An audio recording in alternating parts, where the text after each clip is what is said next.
নমস্কার, আমি সুস্মিতা। আজকে আবার একটি মৌসুমি টিপস নিয়ে এলাম। এই ওয়েদার ফ্লাকচুয়েশন যার প্রভাব আমাদের সকলের গলার উপর পড়ছে। আমরা যারা গান বাজনা করি প্রতিনিয়ত, আমাদের গলাটা কখনো মনে হচ্ছে খুসখুস করছে, কখনো মনে হচ্ছে না আজকে যে স্কেলটাতে গান গাইবো সেই স্কেলটাতে গাইতে পারবো না। তো সেক্ষেত্রে আমাদের প্রথম যেটা হচ্ছে যে আমাদের স্কেল নির্বাচন করাটা খুব ইম্পর্টেন্ট। স্কেল নির্বাচন করার ক্ষেত্রে প্রথমে যেটা আমাদের জানতে হয় সেটা হচ্ছে যে অক্টেভ সেন্স।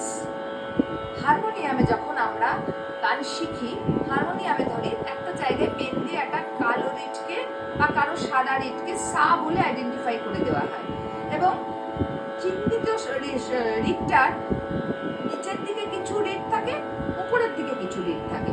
চিহ্নিত রিটটা হচ্ছে আমার সা। আমি যদি কাউকে জিজ্ঞাসা করি যে তুমি কোন স্কেলে গান করো, হয়তো বলতে পারবে না, হারমোনিয়াম দেখিয়ে বলবে এটা আমার সা। কিন্তু ওটা আমার সা বলার থেকে তোমার স্কেল কি এটা জানাটা খুব দরকার।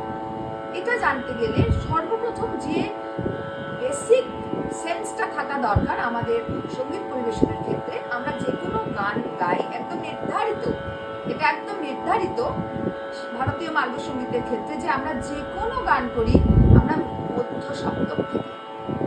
এবার মধ্য সপ্তক কি, ধরুন দেখুন আমার এ স্কেল এ তে একটি সা বাজছে, সা আমি ধরলাম।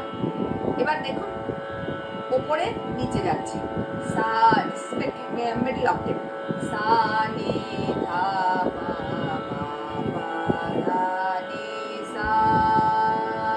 তাহলে আমি নিচের দিকে গেলাম। আমি যদি আমার তাহলে গান গাওয়ার এরিয়াটা কোনটা, সা রে গা মা পা ধা নি সা, এটা আমার মিডল অক্টেভ।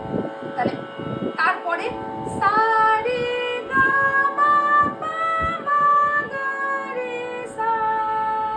তাহলে যখন আমরা কোনো গান পরিবেশন করি, দেখুন একটা এক্সাম্পল দিয়ে দেখাচ্ছি।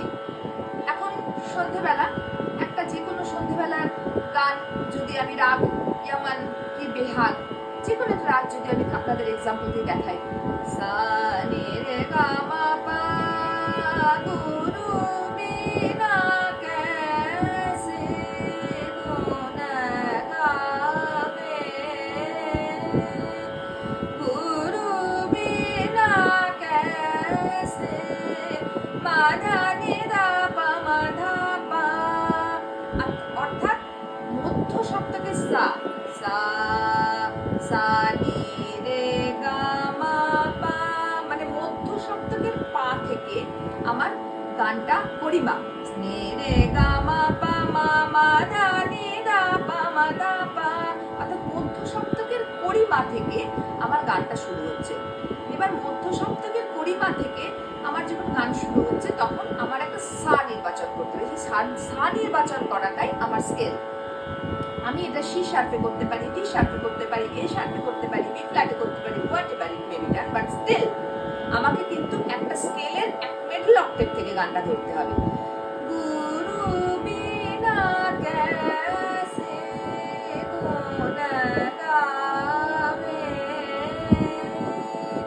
गुरु ना माने तो। দেখুন রে গা রে সা নি রে সা নি ধা, অর্থাৎ সা থেকে নিচে নেমে এলাম, সা নি ধা মানে লোয়ার অক্টেভে চলে এলাম। গুরু না মানে তো গুণ नहीं आवे, गुनियन में बेगुनी कहावे, गुरु बिना कैसे गुण गावे। এবার দেখুন আমি লোয়ার অক্টেভটা দেখালাম, না আপার অক্টেভ, মানে তো নি ঝাবে সবকো,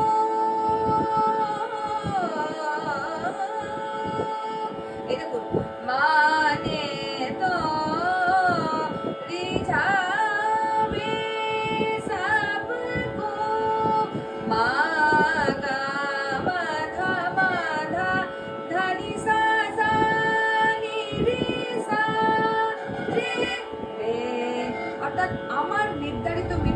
রে হচ্ছে সা রে, আর আমি যখন করছি মানে তো रिझावे सबको, सा नी रे सा, माने तो रिझावे सबको। বুঝতে পারছেন? অর্থাৎ সাইয়ের পরে যখন আমি যখন কোনো স্বরে যাচ্ছি, সা রে নি রে গা গা রে নি দা পা মা রে গা নি পা রে গা রে সা নি দা নি রে গা রে সা, অর্থাৎ অক্টেভ, মিডল অক্টেভ থেকে আমার গান শুরু হয়। এবার সাপোজ দেখুন আমি একটা স্কেল চেঞ্জ করছি,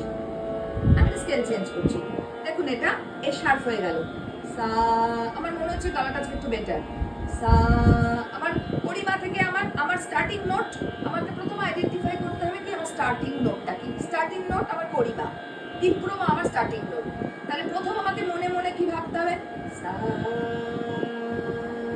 তারপরে আমি আগের দিনও বলেছিলাম যাতে গলা ফ্লাকচুয়েশন না হয় সেই জন্য আমাকে মনে মনে ওই রুটটাতে এগোতে হবে,